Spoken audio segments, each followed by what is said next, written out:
mesa intentaremos explorar cómo se narran las injusticias, cómo se visibilizan las luchas y la responsabilidad que tienen quienes cuentan estas historias a través del cine y a través del periodismo. Y quienes las cuentan son las personas que me acompañan. Es un lujo estar también rodeada y que todos tengamos la posibilidad de escucharles hoy. Tenemos a Lola Salvador, a Fernando León de Aranoa, a Patricia Simón y a Óscar Camps. Voy a ir, bueno, yo creo que les conocéis de sobra, pero voy a ir hablando un poquito de cada uno para luego ya pues empezamos a charlar. Y empezamos con el cine, pues eso, como esa herramienta para mostrarnos las injusticias, los maltrechos derechos humanos en diferentes partes del planeta y en diferentes esferas. Derechos como bueno, la libertad de expresión, el derecho a la vida, el derecho a la educación, el no ser sometido a la tortura. La verdad es que hoy la actualidad nos atropella y venimos de la plaza del ayuntamiento, de esa concentración que ha habido debido a la captura anoche de la flotilla, su llegada a la costa de Gaza. Y bueno, quizás nos ha alterado un poco la dinámica de esta jornada, pero teníamos que estar porque también forma parte de lo que de aquí se va a hablar y se lleva hablando en estas jornadas de fotoperiodismo. Comienzo con Fernando León de Aranoa, que se encuentra aquí a mi izquierda. Buenas tardes, Fernando. Como ustedes saben, que es director, guionista, escritor y productor, que en sus películas pues se habla de historias y de, bueno, de esa defensa de los derechos humanos o de situaciones vulnerables de diferentes colectivos. Fernando, yo no sé si esto que está ocurriendo en Gaza puede ser utilizado en el cine como herramienta para hablar de derechos humanos. ¿Tú crees que en un futuro podrá hacerse? Contarse. Pues bueno, seguro, ¿no? Que quizá ahora el momento parece que la urgencia es otra, ¿no? La urgencia no es que termine cuanto antes y bueno, si en la medida en la que contarlo sirva para eso, pues bienvenido sea, ¿no? De todas maneras, quería empezar, te escuchaba hablar sobre el cine y cómo las historias, pues, y me he acordado mientras explicabas eso de algo que dijo John Steinbeck, el escritor norteamericano, el autor de Las uvas de la ira, que es un escritor que a mí me gusta mucho, en particular ese libro, en general todos sus libros, y él cuando recibió el premio Nobel de literatura, en su discurso dijo algo así como que el escritor, el autor, quizás sirve para una conversación posterior, pero no quería dejar de decirlo, ¿no? Él decía que el escritor estaba obligado, decía él, a proclamar la probada capacidad del hombre para la solidaridad, para el amor y para la dignidad en la derrota, ¿no? Es una de las cosas porque él ponía mucho su mirada ahí, ¿no? Y también decía que a día de hoy el hombre es la mayor amenaza para el hombre, ¿no? Pero añadía que también es su única esperanza, su mejor esperanza, ¿no? Y yo sí creo en eso, ¿no? Y cuando digo eso pienso en la gente, ya no en los que lo contamos, sino en la gente que está en la primera línea, sacrificando su comodidad, a veces su vida también, pues intentando mejorar la vida de la gente o resolver situaciones de injusticia como la que está pasando ahora mismo en Gaza, en muchos otros lugares, pero particularmente en Gaza, ¿no? Y yo creo que en ese grupo de gente al que él se refería está toda esta gente, ¿no? De la que hablabas, ¿no? La gente que ha ido en esa flotilla hasta Gaza, que ha intentado ir hasta Gaza, ¿no? Forma parte de ese colectivo del que hablaba Steinbeck, ¿no? Y por eso, pues uniéndolo con tu pregunta, sí creo, ¿no? Que como él decía, estamos obligados a contarlo, ¿no? De distintas formas, en lo inmediato, desde el periodismo, desde el documental y quizá con algo más perspectiva desde la ficción también, ¿no? Pero creo que es así, Y también creo, y con eso ya termino, que si lo contamos, ¿cómo se cuenta eso, no? O sea, no tengo ni idea, sería muy atrevido si pretendiera ahora, pero sí creo, por eso mismo que decía Steinbeck, que hay que contarlo como una victoria, ¿no? Que hay que contarlo no como una derrota, por mucho que esta madrugada pasada hayan sido interceptados, sino como una victoria, ¿no? Del ser humano, de la gente, ya lo he dicho, ¿no? De la gente que lo está intentando al menos, ¿no? Aunque sea muy difícil y aunque ahora mismo no sepamos ni dónde están, ¿no? Y como una victoria por esa razón y también porque al final creo que uno de los objetivos que tenía esa misión se ha cumplido, que es evidenciar otra vez la manera en la que el Estado de Israel se salta la legalidad internacional y cualquier tipo de convención. O sea, es algo que ya sabíamos, lo veníamos viendo desde hace 2 años, pero por si había alguna duda, esta noche ha quedado otra vez claro, ¿no? Que ellos actúan de acuerdo a su propio criterio, ¿no? Y saltándose la legalidad internacional, ¿no? Para quienes luego os contáis esas historias que pueden ser basadas en hechos reales o basadas en cierta parte de realidad con personajes ficticios, supongo que es un ejercicio también de mucha responsabilidad. Sí, claro, o sea, es cierto porque al final estás hablando, tratando de temas que afectan a la vida de la gente, ¿no? Eso, o sea, cuando, por ejemplo, pienso cuando dices eso, hago ficción, hago mucha ficción, pero también hago documentales, ¿no? Los hago cada cierto tiempo, casi siempre intento entre película y película de ficción hacer un trabajo de documental por muchas razones, algunas egoístas, porque es un trabajo que en lo personal es un trabajo muy interesante de hacer, del que aprendes mucho, del que sacas realmente a veces cosas más interesantes y más crecimiento que de la ficción incluso, ¿no? Entonces intento seguir haciéndolo, lo he hecho bastantes veces, ¿no? A veces con ONGs, a veces no, a veces con... Y es verdad que en particular cuando haces un trabajo de documental, ahí sí, claro, ahí estás tratando con gente que es real, que tiene su vida, que tú te vas a ir, has estado trabajando ahí un mes y medio, pero ellos se van a quedar seguramente en la misma situación en la que estaban y sobre todo se trata de que no se queden en una situación peor, porque muchas veces también el hecho de que pasemos unos con unas cámaras durante un mes o 3 semanas o 2 meses a contarlo puede complicarles la vida también, ¿no? Entonces es algo que yo en los distintos trabajos que he hecho, pues en unos no había esa posibilidad de que fuera así, en otros sí, de manera que lo compartes también con la comunidad con la que vas a trabajar, es algo de lo que hablas mucho, lo discutes, ellos por supuesto respetan su criterio, el que sea, ¿no? Porque son ellos los que están viviendo esa situación y tú al final estás de paso con la mejor voluntad a veces, pero de paso, ¿no? Entonces es verdad que eso es un tema muy sensible. Para mí es la parte más complicada de hacer trabajo documental, igual que a lo mejor ya le he dicho, que es ese aprendizaje y ese estar en situaciones en las que no estaría jamás de ninguna otra forma, pero la parte más delicada y más difícil de manejar para mí, lo que más miedo me da, ¿no? Cuando es precisamente esa, ¿no? El impacto también que puedes tener negativo incluso sobre la gente con la que trabajas. El año pasado recibiste precisamente un premio en el Festival de Cine y Derechos Humanos de San Sebastián. Supongo que es como un poco contradictorio, ¿no? Recibir un premio precisamente en este festival que habla de derechos humanos cuando todos sabemos que están muy maltrechos y que hay mucha impunidad si uno se lo salta como le venga en gana. Ya. Bueno, recibir premios es raro en general, es una cosa muy extraña para la que no te prepara nadie y dices, bueno, pues ahora tienes que ir ahí y ser amable y es raro. Y esto, pues, es raro. Y quizá un poco más, pues puede ser, al final también tienes claro por qué te lo dan. También, en este caso concreto, ese festival tiene muchos años de trayectoria y al final es al conjunto de un trabajo, no es un trabajo específico. Supongo que premia un poco una cierta voluntad de hablar en tu trabajo, no siempre, pero a menudo de derechos humanos y de cómo se vulneran efectivamente, ¿no? Y en ese sentido, mira, sí recuerdo, por aterrizarlo en algo, ¿no? Hay una película documental que hicimos hace unos años, que yo no dirigía, que yo participé como escritor en ella, como guionista, que se llama A la espalda del mundo, es una película del 98, de 1998, lo hice con el director es Javier Corcuera, un director peruano muy amigo mío, y era una producción con Elías Querejeta y justo creo recordar que en ese momento Elías dijo, es el 50 aniversario de la Declaración de los Derechos Humanos, ¿no?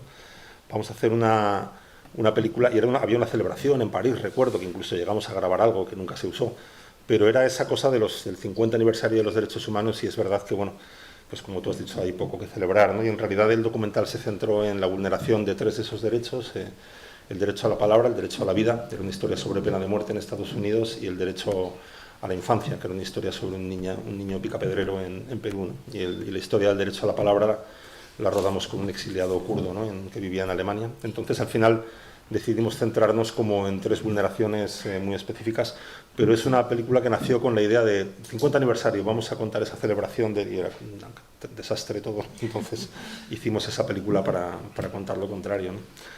Creo que han pasado ya más de 20 y bueno, tampoco ha mejorado mucho. 80 aniversario, ¿no? 70 aniversario. Sí, 78. Exacto, camino del 80. Sí. Lola, buenas tardes. Hola. Bueno, Lola Salvador, todo aquel que sea cinéfilo y bueno, esté un poco al día, sabe que esto es una institución, una figura clave de la cultura española, destacando como escritora, guionista, directora, productora y docente. Lola, hoy precisamente has estado en un instituto hablando con los chavales. ¿Cómo ves tú el cine como herramienta precisamente para denunciar estas situaciones de injusticia, esta vulneración de los derechos? Pues Fernando comentaba así una idea general de no fracaso. Yo últimamente vivo en el absoluto fracaso. O sea, me parece que nada, o sea, no sé, yo creo que eso depende cuando te toca, ¿no? Pero desde hace 2 o 3 años, desde que empieza todo el tema de Ucrania, luego esto, luego todas las otras cosas que estoy viviendo, ya la ficción, el cine me importa un pepino, ¿no? Me da igual, ¿no? Me interesa mucho más la realidad. Y la realidad me parece que bueno, que se muera el mundo, o sea, todos vosotros podéis iros todos a la porra, es decir, que realmente me parece que no tenéis arreglo nadie, ¿no? O sea, yo estoy furiosa últimamente, ¿no? Hace poco en San Sebastián, en lo del premio Dama, esto, que tienes que decir algo, entonces yo siempre intento decir algo que sea verdad, ¿no? Fernando es más joven y tiene esperanza, yo no tengo ninguna, cero esperanza, cero. Me parece que esto no tiene arreglo, que el bicho humano no tiene arreglo. He llegado a una conclusión idiota que habría que buscar a los científicos, y creo que todo esto pasa porque vivimos muy poco. Yo creo que si tuviéramos una vida como algunas amebas y bichos de estos que viven 1000 años o 450, a lo mejor tendríamos más cuidado en no hacer tantas burradas, ¿no? Pero últimamente yo en esta cosa de San Sebastián intentaba decir qué digo que sea verdad, o sea, esta desesperación espantosa que tengo, ¿no? Y entonces me acordaba, pasando por el puente este del Cursal de San Sebastián, donde van chocando las aguas del río y del mar, ¿no? Y me acordaba del grito de Munch, ¿no? Y dije, es que me siento así, me siento alguien que no quiere oír, que no quiere ver, que no quiere... Simplemente un grito de indignación, de desprecio hacia la humanidad. Bueno, me caéis fatal, o sea, bueno, todos vosotros también, ¿no? O sea, pero, o sea, yo creo que no tengo ninguna esperanza, cero, ¿no? Quizá también eso viene de que cuando yo era pequeña y quería escribir cosas y sentía una cosa que es la que sienten los niños de lo que es injusto, pensaba que eso yo iba a ver a lo largo de la vida cómo todas esas cosas se arreglaban, ¿no? Porque parecía que había ya aviones y penicilina y muchas cosas, ¿no? Y entonces haber vivido todos estos años y ver cómo está la cosa hoy y encender las noticias y ver las estupideces que dicen los gobernantes estos repugnantes, el poco interés que tienen y cobran todos los meses, ¿no? O todos los meses o cuando sea, que tengo tal desprecio por la humanidad que creo que es mejor callarme.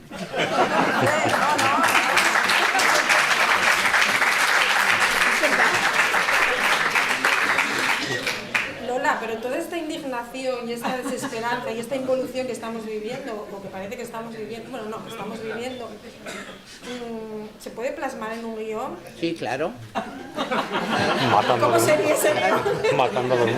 ¿No? Y también, y la plasmas, y trabajas, y piensas, y yo qué sé, esta mañana que pasábamos, que los niños del instituto veían Mediterráneo y salían de ver la película con lágrimas en los ojos, porque los profesores dicen que los niños son unos marcianos que no aguantan ver algo que dure más de 5 minutos, y es mentira.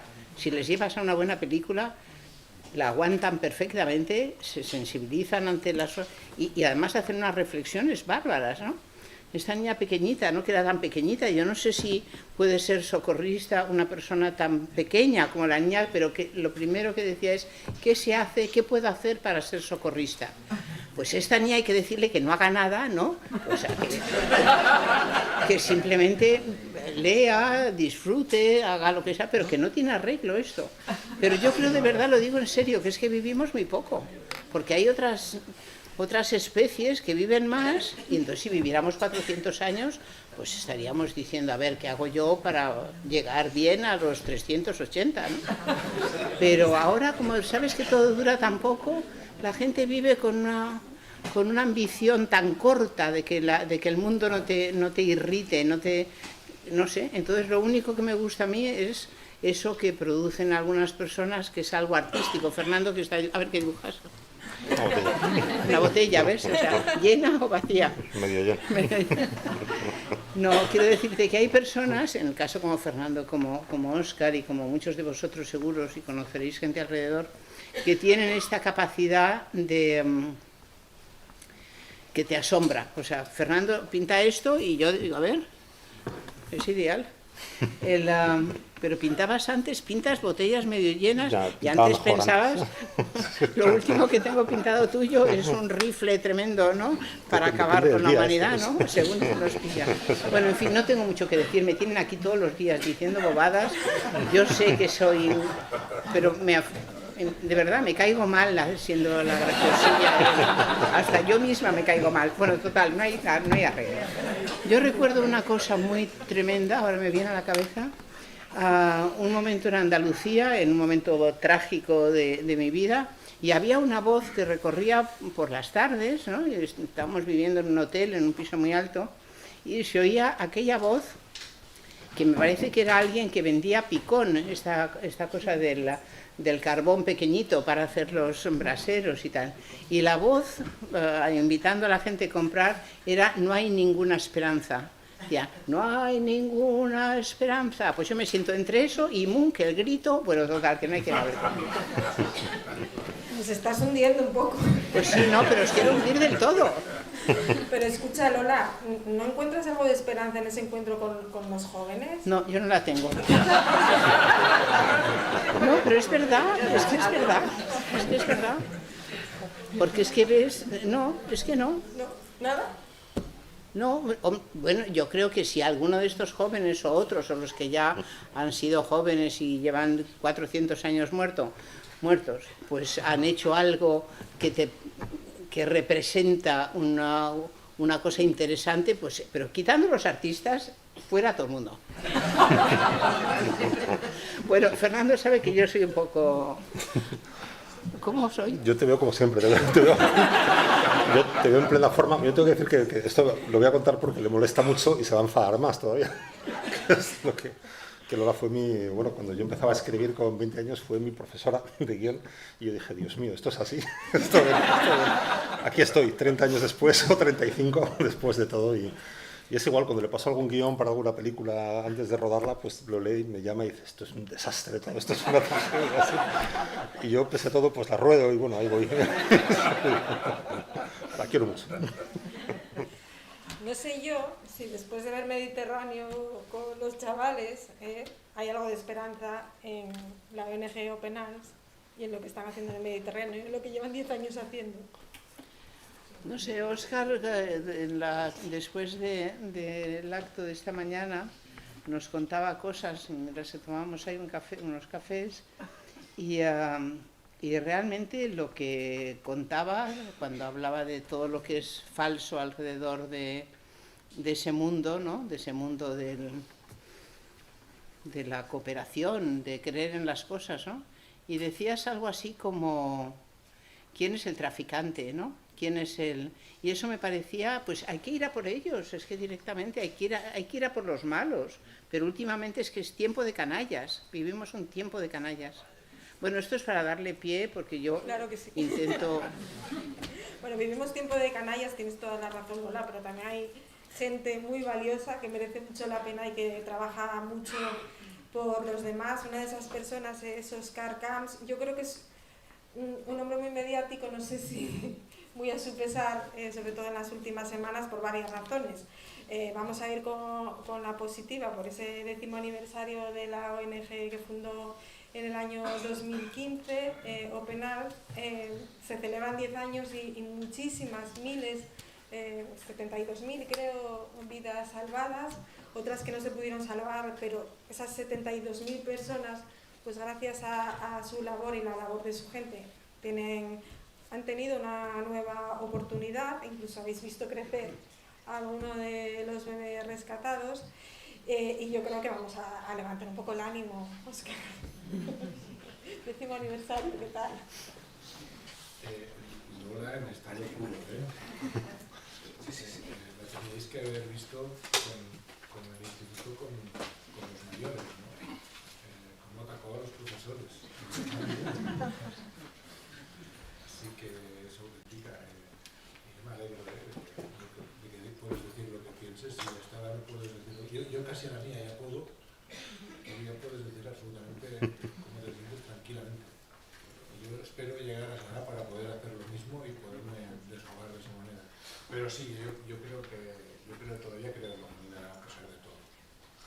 Es lenta, tediosa, le cuesta mucho moverse, pero se activará, habrán cambios, yo creo que sí. Yo creo que sí, lo hemos visto, bueno, delante de tanto odio que grita, el odio necesita gritar mucho para hacerse oír, porque son pocos, pero gritan, y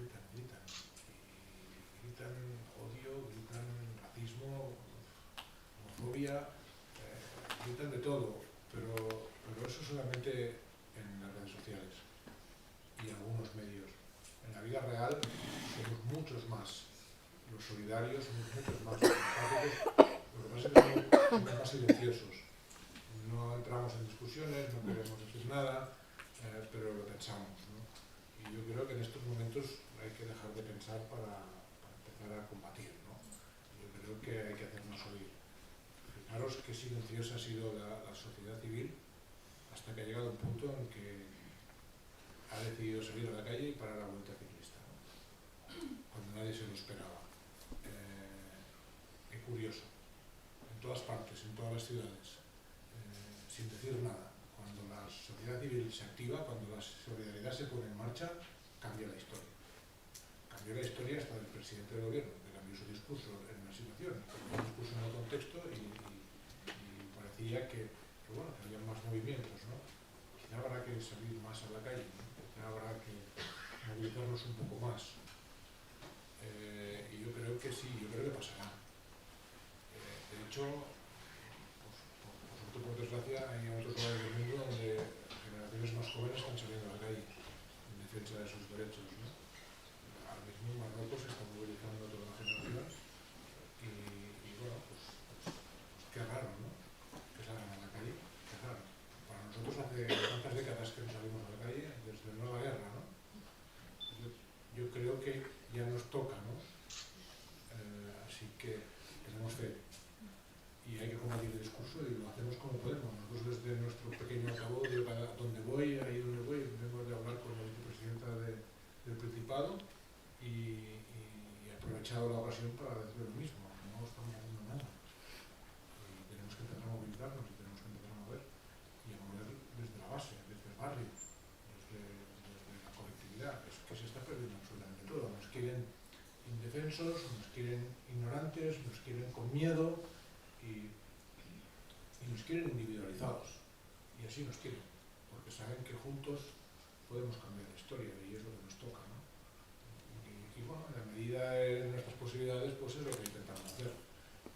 Yo sé que Lola, pues ahora mismo no tiene muchas ganas de cambiar nada, porque mataría a todo el mundo, y yo mataría al sistema, yo tengo más focalizado que ella a todo el mundo, pero yo ya los tengo clichados en los que... Hablamos. Se empieza por unos pocos y luego ya... A veces hay que dejar de hacer el bien para protestar por los derechos, ¿no? Que mientras haces el bien, vas perdiendo derechos y no te das cuenta y ya no nos queda ninguno, ¿no? Y han costado muchas vidas estos derechos que tenemos, ¿no? Sobre todo las de nuestros abuelos, ¿no? Que tuvieron que pelear y luchar para conseguir lo que en un día nos aprueba la jornada de 37 horas, ¿no? Porque un grupito de caprichosos no quiere y nadie sale a la calle, ¿no? Y para conseguir las 40 horas hubieron muertos y hubieron más de 40 días de huelga general, pero es que estamos dispuestos a estar sin internet durante 40 días, porque yo prefiero estar sin internet durante 40 días y que llegue la jornada de huelga de 37 horas. Quizá que a pensar en nuestros derechos, ¿no? No nos van a aprobar porque sí. No se va a enviar una fragata a defender la flotilla si no se sale a la calle. Y desde luego en Asturias otra cosa no sabéis, pero salir a la calle sí que sabéis. Os he visto en todos los telediarios de toda mi infancia y de toda mi vida, así que quizás os toca empezar desde aquí la reconquista de los derechos. Óscar, hay que reflexionamos sobre el cine y el periodismo como herramientas para visibilizar esa vulneración de los derechos humanos. No sé en qué punto o en qué momento o cómo fue la propuesta de realizar Mediterráneo y si visteis desde la ONG que fue una buena herramienta. Mira, si te soy sincero, al principio nuestro primer contacto con los medios de comunicación, con los fotoperiodistas, con los periodistas en Lesbos en el 2015 fue nefasto, horroroso. Nos molestaban. Ellos iban a hacer su trabajo, nosotros el nuestro, pero nos molestaban. Y nosotros molestábamos a ellos, porque salíamos en sus fotos y no querían que saliéramos en sus fotos porque ellos querían una imagen y nosotros proporcionábamos otra, ¿no? Entonces hubo una especie de choque que duró unos días hasta que vimos que todo era importante, ¿no? Entendimos que las imágenes que ellos tomaban eran importantes para visibilizar lo que estaba ocurriendo, porque sin esas imágenes no sabíais lo que estaba pasando allí. Y esta fue la primera dicotomía, la primera discusión que tuvimos nosotros, ¿no? ¿Qué hacemos? Participamos en esto porque nosotros no queríamos salir en esas fotos tampoco. Y al final decidimos que, bueno, que yo me había movilizado por una foto, por la foto de Lancuti, de aquel niño sirio que murió ahogado en una playa turca hace 10 años justamente, y que si esa foto pues rompió las corazas de la indiferencia de toda la sociedad del mundo, porque era un niño tan pequeño que parecía que dormía vestido, blanco el niño, blanco, vestido con sus zapatitos, con todo ahí, y claro, eso conmocionó a todo Occidente, ¿no? Y pensé, pues bueno, pues si una foto ha hecho un cambio tan grande en la mentalidad, pues quizá que debemos participar en esto, y así decidimos participar en las entrevistas, dar visibilidad, y luego vino la película. Cuando me hicieron la propuesta de la película, pues no creí, no pensé en realizar la película, no lo pensé, no me lo tomé en serio, aunque estaba Dani Rovira y el director y el productor en una comida y no me lo tomé en serio, pensé, no sé, no se meten en tanto de la extrema derecha, les meta cañas, se les va a ir las ganas de la película. Pero al cabo de 2 años volvieron con que ya tenían el dinero, que ya lo tenían todo, que sí que se iba a hacer, que lo iba a hacer Eduardo Fernández, y pensé, ostras, entonces hay que decidir si sí o si no. Y claro, todavía estaba muy latente todo el tema de Lesbos, de Grecia, de los centros de detención de los refugiados en Grecia, y bueno, pensé, si se hace con cariño, si se trata con dignidad a esas personas que están atrapadas en esos campos de detención, pues quizás sirva para sensibilizar a la gente, ¿no? No tanto en mi historia personal, que bueno, hablar de ti, de tu familia, de tus hijos, no sé qué, pero si el objetivo es más grande y era dignificar esa situación y denunciar lo que había pasado allí, pues al final accedí, pero puse condiciones, y una de ellas era ser co-guionista, porque quería participar en los diálogos de mi persona, ¿no? Porque eso es la imagen que se iba a dar al mundo de mí mismo, ¿no? Pensé, bueno, a ver qué dicen, porque claro, todos sabemos que los directores y los guionistas toman sus licencias cinematográficas para hacer que el personaje sea más o menos atractivo o que sea más o menos... Y bueno, y accedieron, y luego la segunda era que las personas que tenían que hacer de refugiados fueran refugiados, que se contrataran a los mismos refugiados que están en los campos de detención que están en Grecia, y que hicieran de ellos mismos y que se les pagara por actuar, ¿no? Y también accedieron.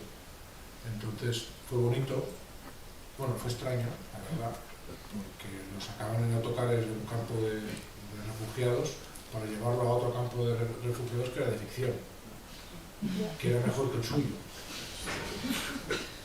Y no sé si vale la pena moverlos, y lo grabamos directamente en el campo en el que están, ¿no?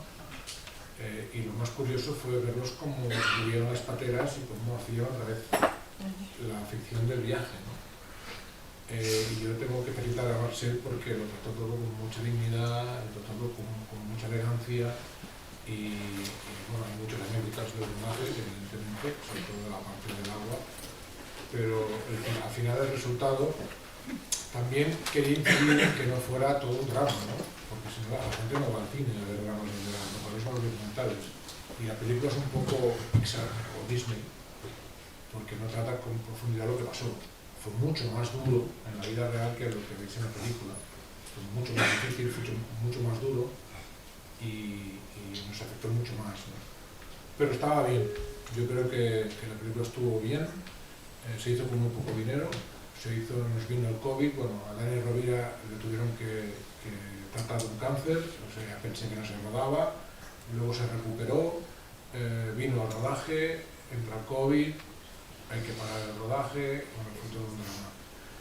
Se rodaba en Lesbos, la extrema derecha empezó a atacar el set de rodaje, el alcalde de Lesbos nos recomendó que nos fuéramos a rodar a otro sitio, tuvimos que desmontar todo e ir a la península, a rodar a Atenas, y al final pudimos acabar el rodaje, pero pensé que nunca se acabaría y que nunca se estrenaría, ¿no? ¿Hablamos de la extrema derecha o no? Hablamos de Vox. Sí, para darles publicidad, no. Para eso con Lola lo hablamos ella y yo en privado, a ver cómo acabamos con este tema. Una pregunta, Óscar, ¿ya te llevas mejor con los periodistas y con los reporteros? Sí, claro, pero tú estabas allí, veías que una pareja llegaba, se ponía de rodillas, se daba un beso llorando porque habían tocado tierra y alrededor había 14 periodistas sacando la misma foto, ¿no? Y ostras, parar ya, ¿no? Parar ya, que hay que darles mantas térmicas, ropa seca y luego acabaron ellos ayudándonos a nosotros, ¿no? O sea, dejaban las cámaras. Hay días en los que no hay ni una sola foto, porque eran días muy duros de rescates y ellos mismos habían dejado las cámaras en la carretera, estaban todas las cámaras apiladas y estaban todos los periodistas con nosotros ayudándonos, ¿no? Así acabó. Y luego las misiones del Mediterráneo, pues evidentemente, 120 misiones en el barco, 2 periodistas en cada misión. Y ya casi que los utilizábamos nosotros. A ellos les iba muy bien porque podían hacer las fotos y documentar lo que estaba pasando, y a nosotros nos iba muy bien que un periodista grabara todo lo que estábamos haciendo para que todo el mundo viera que lo que hacemos es lo que hay que hacer, ¿no? Es absolutamente legal y imprescindible. Pues ahora que llegamos a este buen entendimiento, vamos a hablar con Patricia Simón, porque ya es periodista, reportera, es una persona muy joven, pero ha cubierto un montón de conflictos, lleva muchos años sobre el terreno. No sé si estuviste a bordo de la otra. No. Bueno, una tarea pendiente. Sí. Es un poco lo que hablaba Óscar, ¿no? Esa contradicción entre querer informar hasta qué punto estás invadiendo. Supongo que tenéis que tener mucho cuidado, mucha responsabilidad. Bueno, es que hay una metodología detrás, es decir, no es que lleguemos como buitres y acosemos a la gente porque estamos ahí por la misma razón por la que está proactiva. Es más, yo por ejemplo cubrí cuando empezaban a llegar en la frontera de Macedonia, cuando no habían llegado todavía, además porque me pilló por casualidad en Kosovo, y mucha gente voluntaria fue porque lo vio en la prensa. Quiero decir que esto es una cosa que se retroalimenta y que la gente no puede saberlo si la prensa no informa, y la gente no se va a convertir en activista si no recibe la información, porque no sabía que eso estaba pasando, ¿no? Yo creo que tenemos que hablar de lo que está pasando en Gaza en el sentido de las lecciones que nos están dando los periodistas gazatíes. Es decir, si han asesinado a más de 270 periodistas en Gaza, ese exterminio por parte del Estado de Israel es porque no quieren que documenten lo que está haciendo, las pruebas de esos delitos. Y siguen haciéndolo porque es lo único que pueden hacer, que es lo que les piden los supervivientes que hagan. Y esto es una cosa que pasa siempre. Cuando ocurre una crisis humanitaria o un conflicto, las primeras personas que quieren que haya prensa son las víctimas, los supervivientes. Porque si no, es como si no existiesen. El mensaje es que esas personas no importan. Pensemos si Israel hubiese conseguido su objetivo inicial, que era un bloqueo informativo, que no estuviéramos recibiendo las imágenes de lo que está pasando en la franja de Gaza. Bueno, pues el exterminio sería incluso más fácil para Israel, y a la vez que se moriría la humanidad allí, nos estaríamos muriendo nosotros por no saber lo que están haciendo con nuestros impuestos, con la colaboración de nuestros gobiernos, con nuestra complicidad, ¿no? Entonces, hay unas lecciones que tenemos que empezar a reflexionar. Por ejemplo, la cuestión de cómo fotografiar, ¿no? Yo no soy fotógrafa, pero he trabajado siempre con fotógrafos y hago vídeo. Quienes están fotografiando los restos de sus seres, de sus hijos e hijas aplastados bajo los escombros, son los periodistas y los padres y madres, porque son las pruebas de decir, estos niños existieron, nunca jamás deberían de haber sido asesinados y vais a tener que verlos. Y estas imágenes son las que cuando estamos en las redes sociales la ciudadanía vemos, pero las que no han estado cotidianamente en las portadas de los periódicos ni en los informativos y demás. Hablaba Óscar del cambio que ha habido en la sociedad civil a raíz de este verano, ¿no? Y de la vuelta. Ha sido a partir de la hambruna. Y esto nos tiene que hacer pensar muchísimo, es decir, después de asesinar a 20.000 niños y niñas, cuando hemos tenido día tras otro imágenes de niños en las portadas, ha sido cuando estaban sufriendo una hambruna, porque eso era más permisivo o más fotogénico en la prensa, ¿no? Entonces ahí ha habido una respuesta muy colectiva, porque ya no es que los maten bajo los escombros y que no los veamos, sino que los están matando de hambre, y eso sí lo podemos ver, ¿no? Entonces, las personas que sufren este tipo de violencia, estas graves vulneraciones de derechos humanos, su única forma de existir y decir nosotros existimos es que haya gente documentándolo. Por eso, en Siria, cuando comenzó la guerra en Siria y no se permitía el acceso muy difícil, ¿no?, a la prensa, muchísima gente se convirtió en periodistas civiles, porque necesitaban documentar lo que estaba pasando, porque hay una esperanza última que es que cuando la comunidad internacional sepa lo que está pasando, va a hacer algo para impedirlo. Lo que ha pasado con Gaza y con Palestina es que durante los últimos años Israel consiguió su objetivo, y es que los periodistas no, los medios de comunicación y la comunidad internacional aceptasen que el status quo del pueblo palestino era resignarse a sufrir la ocupación y el apartheid silenciosos y las masacres periódicas, ¿no? Y cuando les proponíamos temas, decíamos cómo se está agravando la ocupación en Cisjordania, cómo están encarcelando todavía a más niños y niñas, cómo están matando más, decían, bueno, pero eso lleva pasando décadas, ¿no? Es decir, el problema es qué consideramos noticia. Y cuando la violencia y cuando la crueldad se convierten en la norma, dejan de ser noticia. Entonces, cuando pasó lo del 7 de octubre, hubo que empezar a explicar a generaciones enteras qué llevaba pasando décadas con la ocupación y con el régimen de apartheid, ¿no? Por eso es tan importante y por eso tenemos que hacer una reivindicación del periodismo, por supuesto desde la autocrítica. Pero lo que nos están diciendo desde Gaza continuamente es sigan hablando de lo que está pasando aquí, desde fuera, ¿no?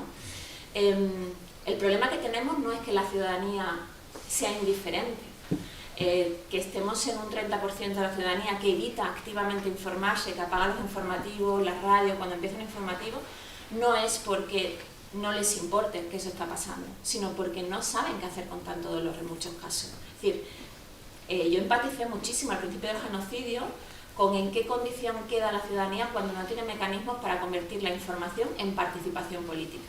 Es decir, cuando vimos que no se podía entrar a la Franja de Gaza, de repente me convertí también en una receptora impotente de imágenes atroces. ¿Y qué haces con eso? Si además la pregunta última en la que quedábamos como ciudadanos y ciudadanas era si nosotros en un país donde claramente todas las encuestas dicen que la inmensa mayoría de la población está a favor del pueblo palestino, de su autodeterminación y por supuesto en contra del genocidio, no somos capaces de que nuestro gobierno apruebe lo que hizo con la invasión rusa de Ucrania, sanciones económicas, romper relaciones diplomáticas, acabar con un embargo, ¿no?, aprobar un embargo de armas y demás, la última pregunta que nos acosa es ¿somos ciudadanos de un régimen democrático si no tenemos esa vía de participación, ¿no? Y eso también es una de las consecuencias de todo lo que está destruyendo el que estemos permitiendo el genocidio de Gaza.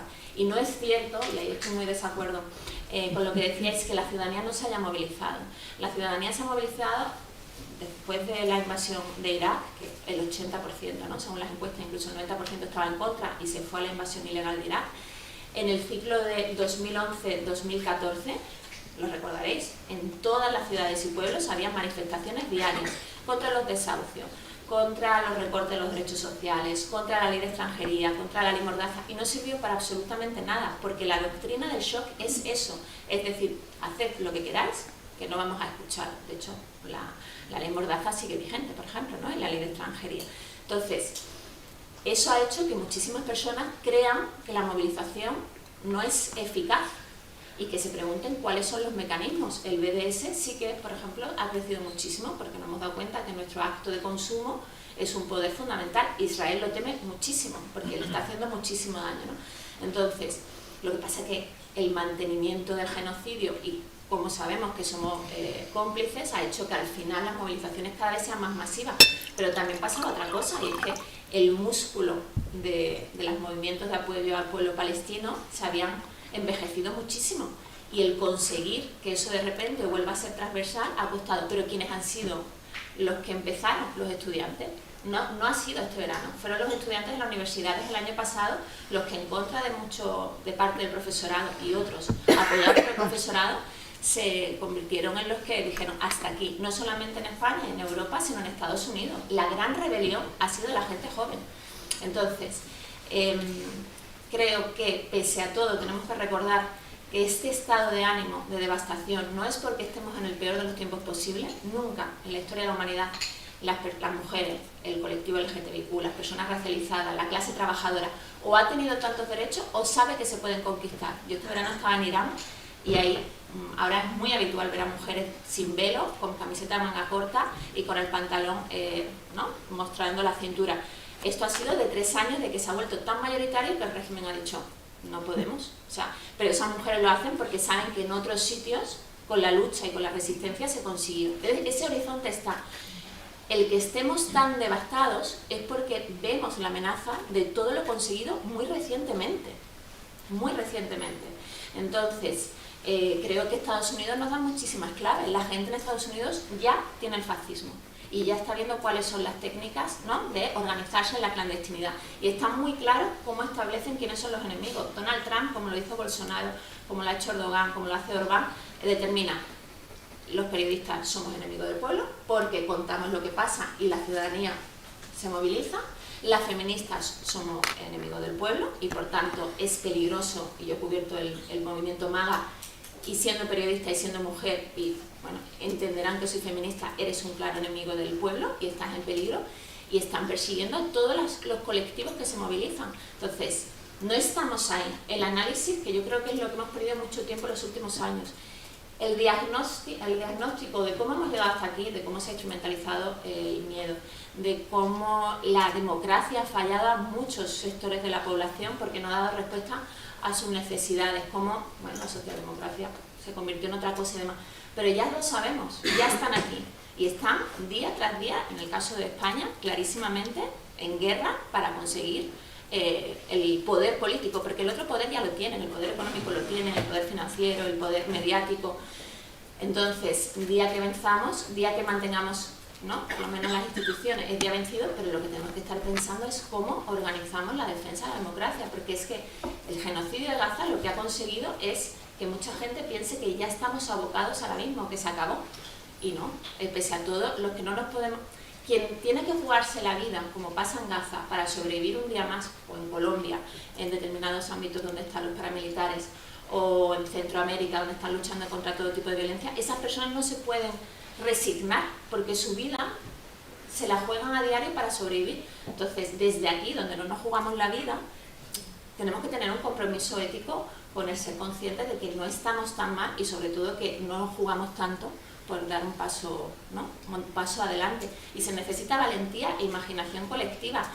Hemos dejado de pensar conjuntamente cómo queremos que sea el futuro compartido.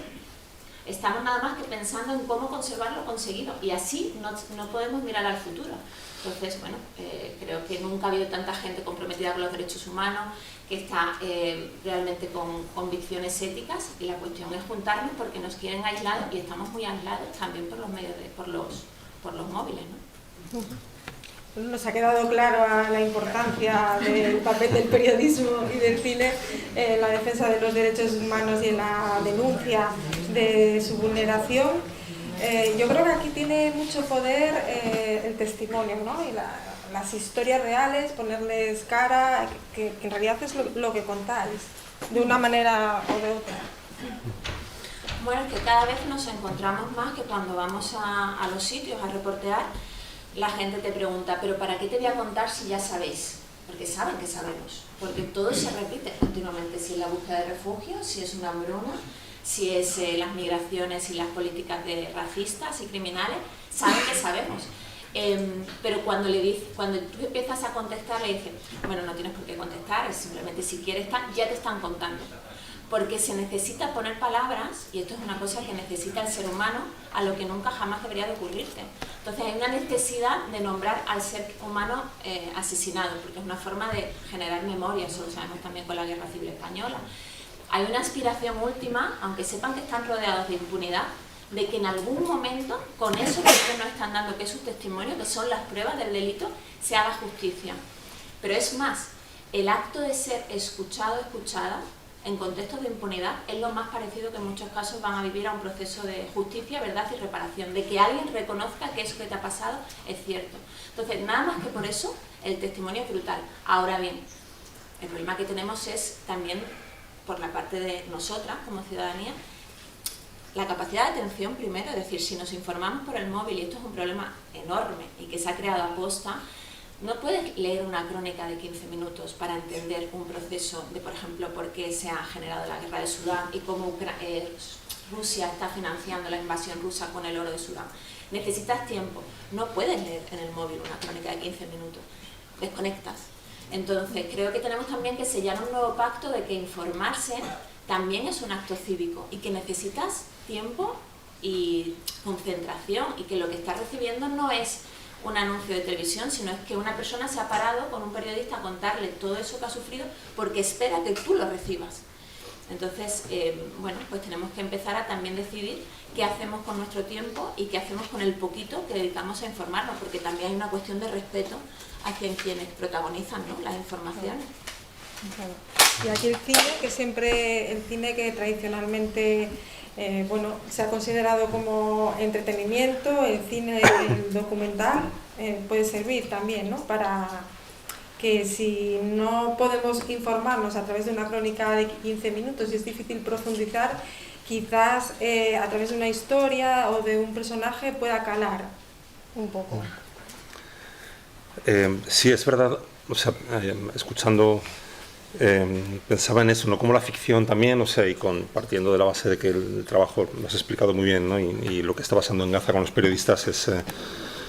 pero quizá el documental, bueno, yo he hecho trabajos de documental y trabajos de ficción, como decía al principio, ¿no? Los trabajos de documental a veces han estado más pegados al momento, a la inmediatez del momento, muchas veces porque me ha propuesto hacerlos, pues eso, de repente, no sé, Médicos Sin Fronteras hace tiempo en el norte de Uganda, o en el último año de la guerra de Bosnia, en el 95, también estuvimos allí haciendo un trabajo.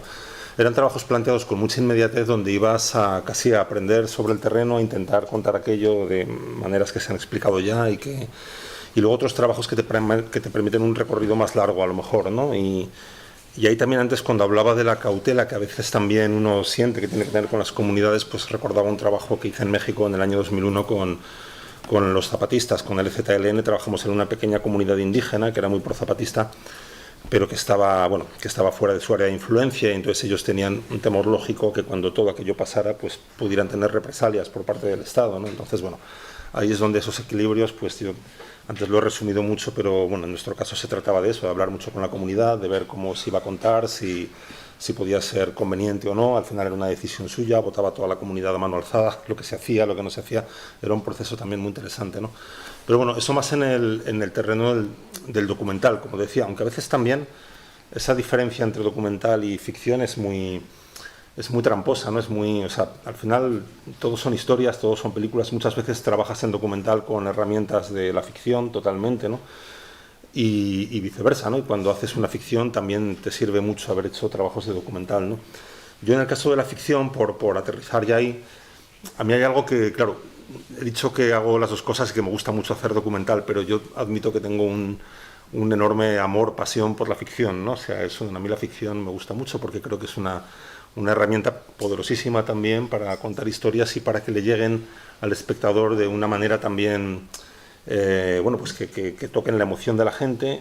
Todo esto se puede hacer muy mal y muy bien, por supuesto, es decir, que ejemplos horrorosos hemos visto todos, no hace falta mencionar ninguno, y buenos, pues algunos, no tantos, pero es como que la ficción te permite una mayor capacidad de estrategia. Al final, el que escribe una historia está pensando, entre otras muchas cosas, en aprender algo y también en ver cómo llega al espectador esa historia, ¿no? Antes hablaba de Steinbeck, de Las uvas de la ira, que es ese libro del que mencionaba.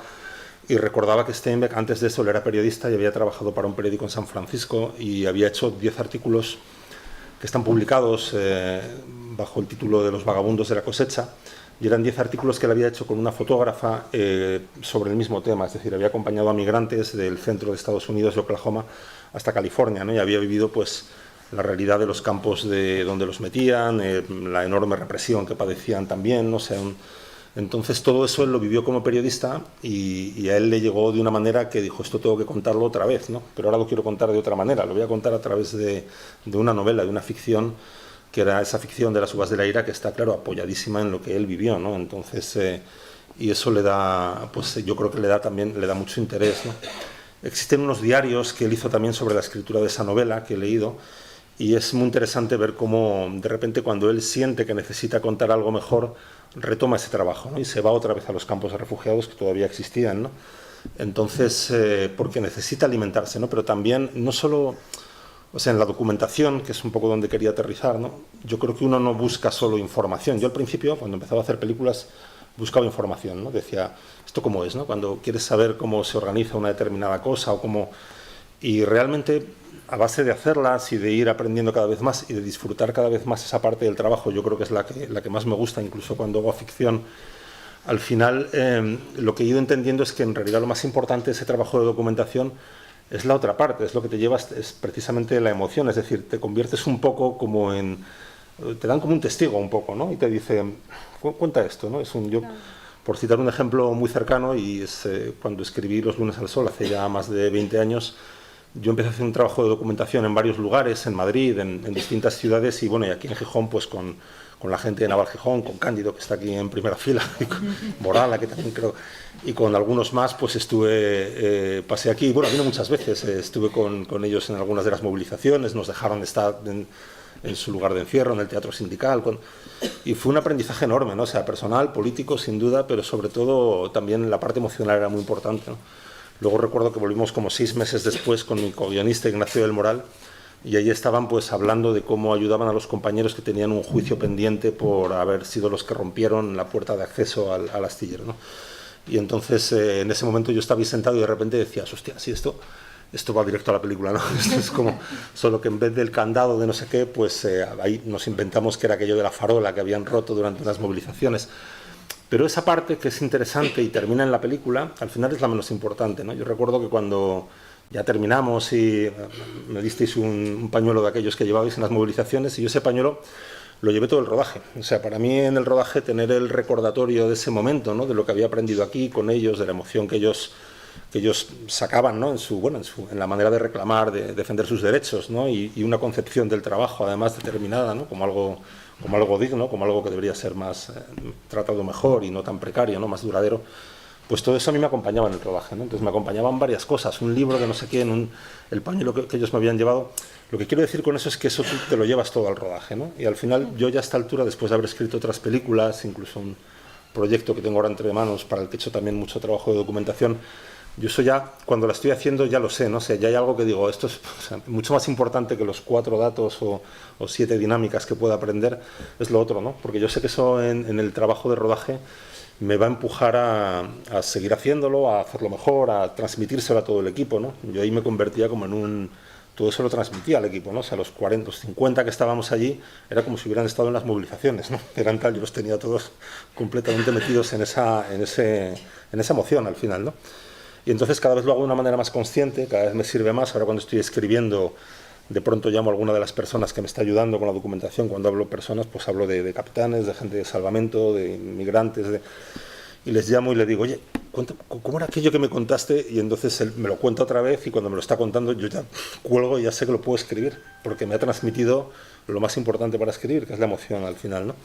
Entonces, bueno, todo eso llega a las historias. A mí me sirve mucho la parte de la documentación, digo, a veces me quedo en ella. O sea, llevo más de un año haciendo documentación para una cosa, y es verdad que cuando acabas dices, joder, ahora tengo que rodar, qué pereza, ¿no? Ahora tengo que hacer la película, si yo esto ya lo he vivido, ¿no? O sea, ya me parece asombroso, ha sido muy enriquecedor y muy apasionante, y ahora no quiero hacer la película, pero bueno, has trabajado para hacerla, ya la haces, ¿no?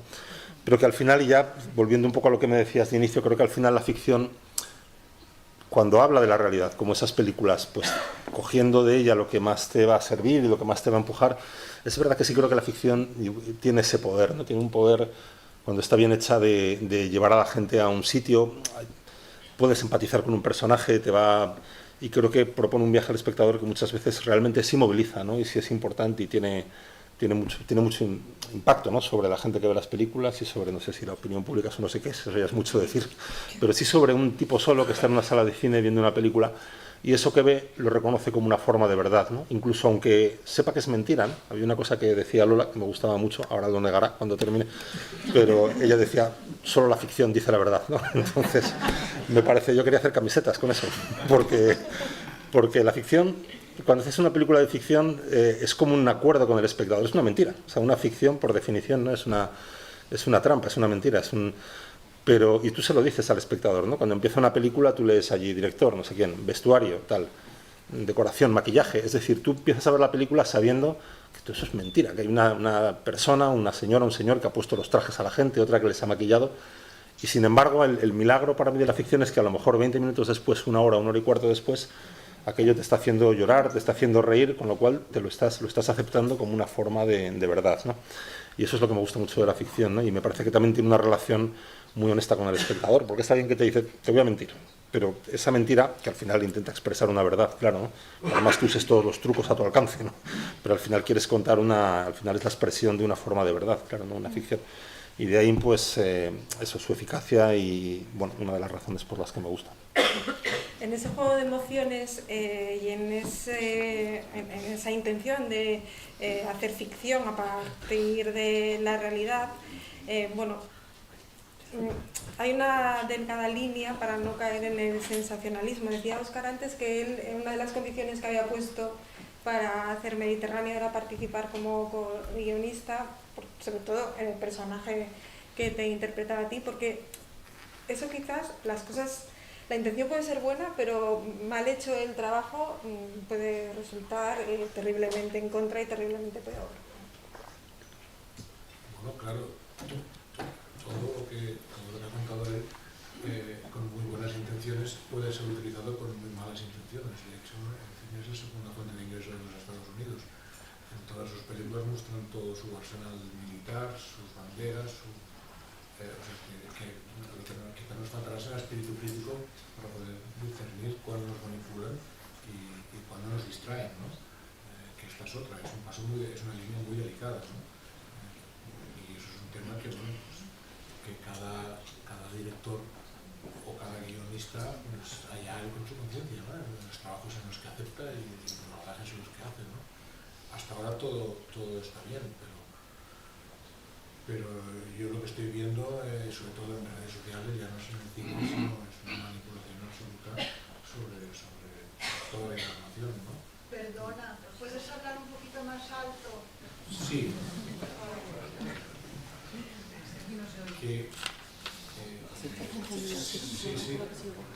¿Sí? Ahora, bien, perfecto. Pues eso, que en el cine pagamos para verlo y escogemos qué es lo que vamos a ver, pero en las redes sociales nos encontramos muchísima de esa ficción que intenta ser verdad, ¿no? O que nos quieren meter como verdad. Y ahí es donde necesitamos el espíritu crítico de todo el mundo, ¿no? Para discernir cuándo nos lo están metiendo y cuándo no, ¿no? Y estoy muy de acuerdo en lo que decía, que hay que buscar la información, no hay que creernos lo primero que leemos, ¿no? Porque ahora resulta que si te crees lo primero que te aparece en el teléfono, seguramente te estarás creyendo una fake news o una información sesgada o interesada o muy poco veraz, ¿no? Y si buscas más y buscas un poquito más, te das cuenta de que si hubieras hecho caso a la primera información estarías haciendo completamente un ridículo, ¿no? En cualquier conversación. Así que bueno, que poco más que apelar al espíritu crítico y a la manipulación a la que estamos sometidos como consumidores, ¿no? Esta es la parte buena, pero hay otra que no es tan buena. Ahí, Patricia, entra un poco la honestidad del profesional también, ¿no? Sí, lo que pasa es que la industria del odio y de la desinformación es multimillonaria, está muy bien financiada y lleva muchos años permeando. No es nueva, quiero decir que lo que ha hecho Ana Rosa Quintana y Susana Griso en este país durante los últimos 20 años de criminalizar a las personas migrantes, de convertir a los menores que tienen que emigrar solos en el gran enemigo Y en el problema de seguridad eso ha permeado y luego han venido los señores, ¿no?, que se han salido del PP para coger ese sustrato ideológico y han recogido los votos, pero que a veces pensamos mucho en toda la parte digital de las redes sociales, pero la escuela la teníamos en la televisión. Y eso ha sido dejación de funciones por parte de las instituciones, porque las televisiones privadas no son empresas que no tienen que responder a su función constitucional, son licencias que tienen una función clara y que si no responden a eso pueden ser bueno, pues multadas o incluso se les podría retirar la licencia. Pero bueno, aquí se ha primado la supuesta pluralidad y entonces pues se ha dado carta vía libre a personas que están al servicio de sembrar el odio, ¿no? Pero vinculándolo con el cine, es que compartimos ahora, tenemos una función fundamental que es rehumanizar a colectivos, ¿no?, que han sido deshumanizados. Si hubiésemos hecho, no digo la misma cantidad de cine, pero Israel lleva desde su fundación, a través de Hollywood, produciendo películas, decenas de películas al año, sobre todo para asentar su existencia en el terrible crimen del Holocausto, ¿no? Y también para vender una imagen de la única democracia en Oriente Próximo, ¿no?, todos muy liberales y demás. Si hubiese habido simplemente un 5% de cine que hubiésemos hecho desde los sectores progresistas que defendemos los derechos humanos para explicar lo que supuso la creación de Israel a costa del pueblo palestino, lo que ha significado la ocupación todas estas décadas, el apartheid, los 2 millones de personas que siguen viviendo refugiadas fuera de los territorios ocupados y demás, bueno, pues se les vería como seres humanos tan valiosos como los israelíes.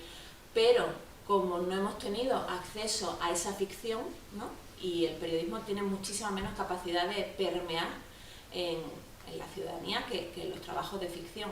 Y ahora especialmente es urgente que se produzca, y lo hablaba antes con Fernando, ficción, sobre todo para la gente joven, porque el periodismo no estamos llegando.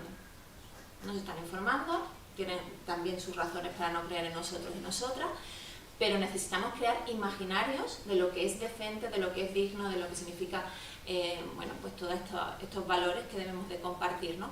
Y no estamos prestando la suficiente atención. Y cuando se hace cosas sobre los adolescentes muy valiosas, como fue la serie de adolescencia o ahora la de pubertad, están pensados para los padres y madres y para los adultos. No están pensados para contarle a ellos y a ellas desde un punto de vista crítico e interesante y apasionante lo que están viviendo y contándoles el mundo en el que viven. Bueno, yo creo que, por ejemplo, desde el Ministerio de Cultura eso debería de ser una prioridad. Sí, lo que hemos visto, por ejemplo, en Argentina es que Milei no ha ganado porque de repente Argentina se haya vuelto loca, toda la población, sino gracias al voto fundamental de los chicos varones que han votado por primera vez, que han sido abducidos por toda esta reacción contra los avances del feminismo. Entonces, yo no me veo capacitada ni en ninguno de los medios de comunicación para de repente llegar a los adolescentes, pero desde otros ámbitos sí. Y luego esta permeabilidad que me parece básica desde la no ficción, producir cosas. El teatro, yo me acuerdo mucho, me quedó muy grabado, una obra de teatro que hicieron sobre Lesbos, ¿no?, y sobre el campo de personas refugiadas.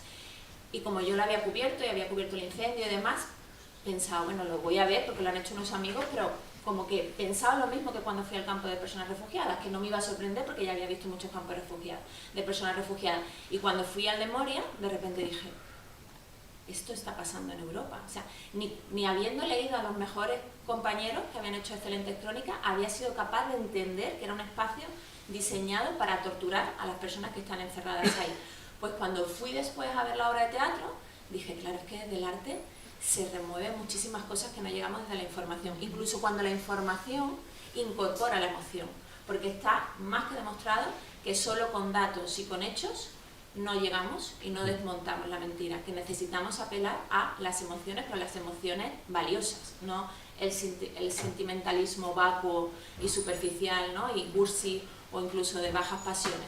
Entonces, estas colaboraciones yo creo que son fundamentales en un momento en el que estamos de emergencia.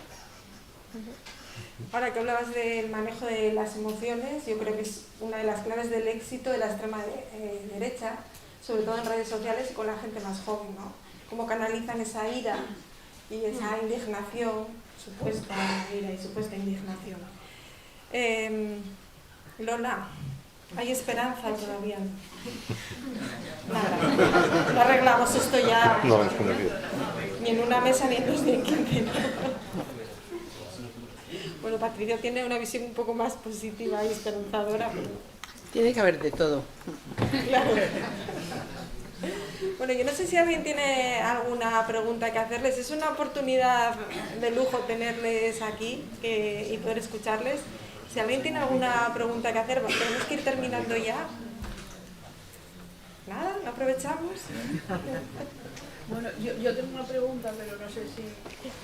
Es a Óscar. Bueno, yo he estado en las migraciones de Canarias desde el 2006. Con unos 20 años he seguido el drama de la inmigración y todo lo que sucede ahí, habitualmente. Y me gustaría saber qué hace el Open Arms ahora en Canarias. ¿Cuál es su misión? ¿Qué expectativas tenéis? ¿Has dicho Calais? ¿Has estado en Calais? ¿En Canarias? Sí, me ha pasado. Sí. Bueno, sí, Calais es otra salida de Sé que el Open Arms está por allí porque he visto alguna información. Básicamente tenemos dos barcos. El Open Arms, que es el más conocido, que es el que está castigando mucho el Mediterráneo Central. Bueno, está castigado mucho en el Mediterráneo Central por el gobierno italiano, que ha sido reunido en 3 ocasiones y votado en 3 ocasiones, y por el decreto que instauró Meloni, el decreto Piantedosi, que penaliza a los barcos humanitarios, y si te paran 3 veces y te multan 3 veces, la cuarta es definitiva. Y como sabemos que esta señora pues, le tiene especial cariño, ella y el señor Salvini, en nuestro barco, y lo quieren poner en la zona de España y en Roma, al lado de las escaleras, pues hemos decidido mandar otro barco al Mediterráneo Central, y el Open Arms lo teníamos atracado en el puerto de Barcelona durante un tiempo, pero claro, nos cuesta dinero, sueldos, tenerlo parado, igual que si lo tienes funcionando. Entonces, bueno, la ruta migratoria del Atlántico es tan mortífera como la del Mediterráneo, sino más, pero es menos conocida.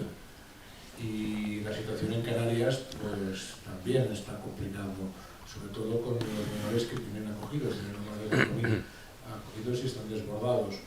Entonces, bueno, hablamos con el gobierno de Canarias a ver si podemos hacer algo, porque el discurso racista también está calando mucho en Canarias, y para frenar un poco ese discurso y trabajar en las escuelas y hacer algo más de sensibilización, decidimos no tener el barco en Barcelona, tenerlo en Canarias y poner el foco allí, pero eso alteró demasiado a la extrema derecha, que en cuanto vio que el barco estaba en Canarias hizo una campaña, nos hizo una campaña, el señor de Vox, genial, magnífica, salimos en todas partes, nos entrevistó todo el mundo, pusimos el foco en Canarias como se pretendía, y ahora estamos trabajando con las escuelas y los institutos, y haciendo jornadas de puertas abiertas y explicando cuál es la situación real del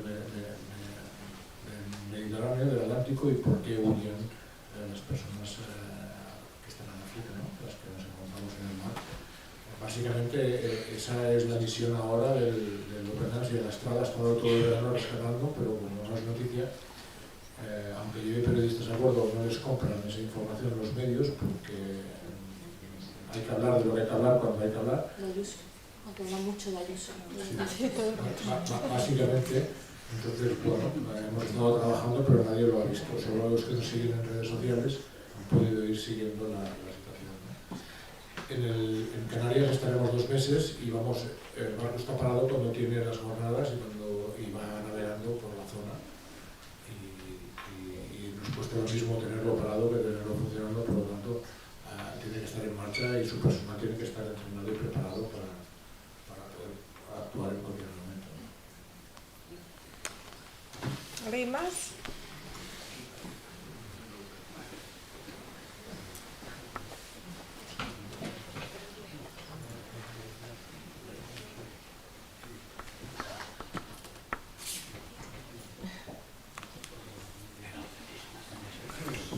Pues si no hay más preguntas, no sé si por ahí al fondo... Pregunta no, pero de agradeceros el trabajo. Bueno, muchas gracias. De una manera llega a través de la prensa, a través del trabajo en el mar y a través de la ficción, la realidad que se agradece. Una forma de recibir ese trabajo. Y a Lola, ¿qué le agradeces? El buen carácter. Oigo mal, entonces no me entero de nada. Cuando poco, si fue profesora de León, creo que ya ha enseñado bastante bien. Yo digo a todo que sí porque no me entero de nada, porque oigo mal y tengo así como un constipado que me tiene... Pero estoy de acuerdo contigo.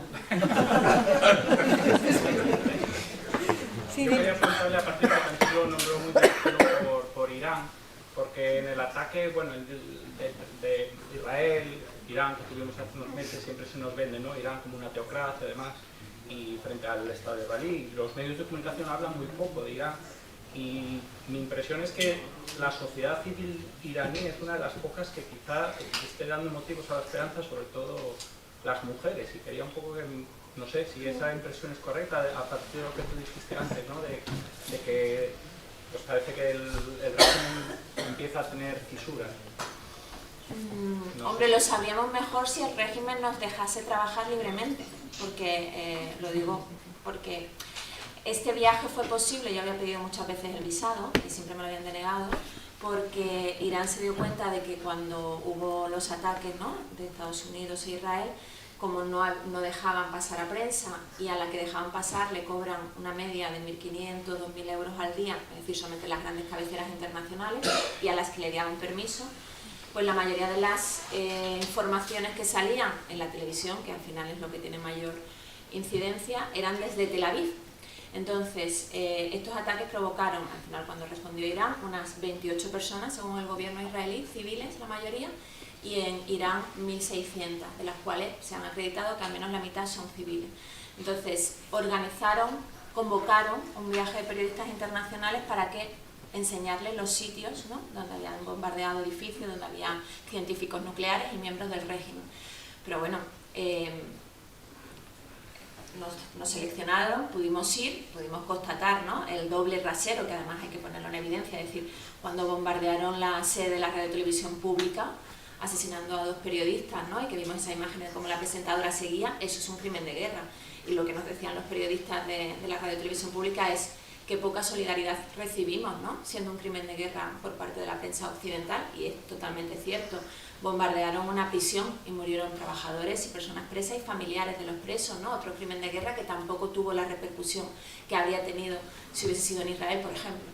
Entonces, todo eso es fundamental y por eso fuimos y lo documentamos y lo contamos, pero por otra parte, el régimen no quiere prensa libre, todo era con ellos acompañándonos. Una señora que de repente empezó a gritar en un balcón que quería hablar, como retrasamos, ¿no?, en el momento en el que se pusieron súper nerviosos, porque querían controlar el discurso, ralentizamos la vuelta al autobús y así pudimos hablar con ella. Entonces, bueno, pues hizo un poco de crítica, pero que tampoco nosotras la alentamos porque no la queríamos poner en riesgo, ¿no?, por lo que decía Fernando, el ser consciente de hasta dónde puedes llegar, y ahí lo que tienes que ver es lo que puedes ver, y nos permitió, por ejemplo, ver la situación de las mujeres y como eso sí se había abierto un poco la manga, pero esperanza poca.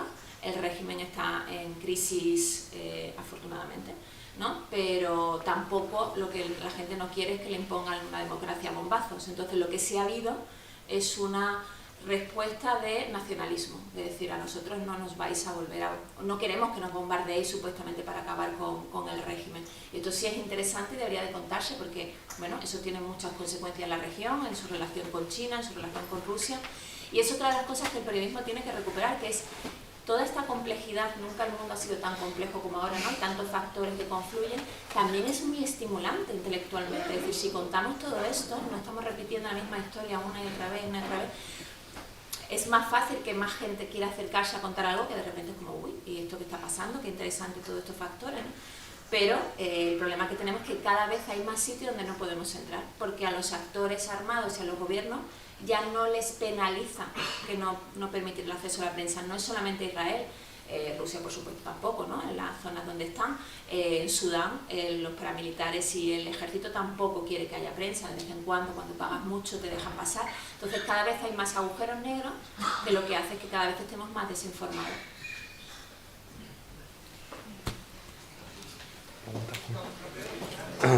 Pregunta.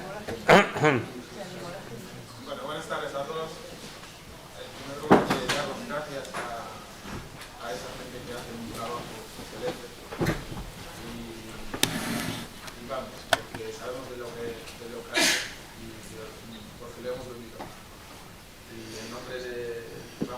amigo mío me ha preguntado qué es lo que hace, las críticas que hacen esa gente que no quiero ni nombrarles, y hacerles campaña o publicidad y que no les conteste nada.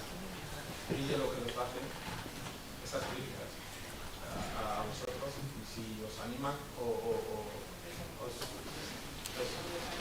Está preguntando por las críticas que les hacen a los de penales. Gracias. Si les animan o les desaniman.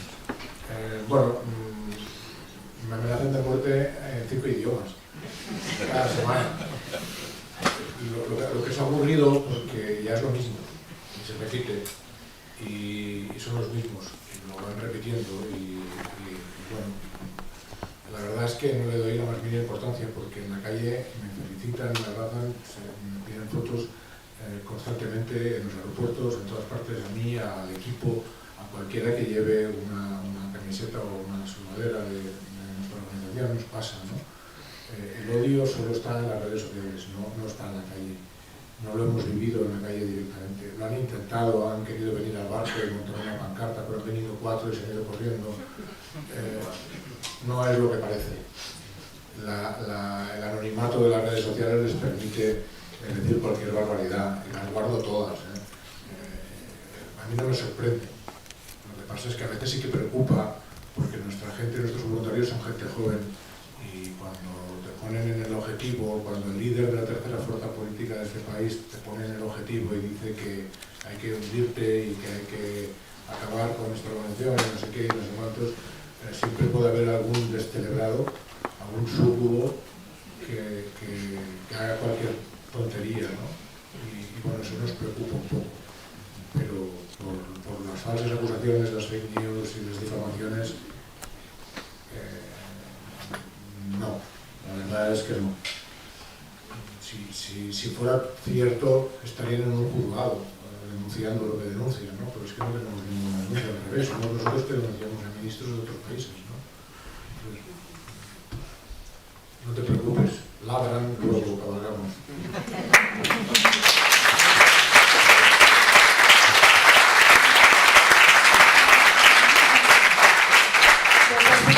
No podemos entretenernos mucho más porque cierra el centro. Yo creo que ese agradecimiento que lanzaba aquí nuestro amigo es unánime hacia estas 4 personas por todo lo que nos han contado esta tarde y por toda la tarea que realizan. Mañana hay más jornada de fotoperiodismo. Nuestro director, Alex Tapico, me ha dicho que avance los contenidos de mañana, pero yo con esta letra realmente puedo hablar de mi libro, es decir, de lo que yo voy a participar, que es una mesa que también va a estar muy interesante de fotoperiodismo, en la que se hablará, por supuesto, de lo que está ocurriendo en Gaza y sobre todo de la entrega del premio, de los premios del concurso de fotografía humanista. Eso va a ser en torno a las 7:30, 8 de la tarde, pero a lo largo de la jornada va a haber mucho más. Lola, creo que mañana tienes que currar mucho otra vez. Esta gente que tiene a tope, que trae de turné, y veremos si mañana tiene mejor ánimo o no, y no pasa nada. Ella es así. Muchísimas gracias a todos. La tipografía Puerto 1. Yo me despido.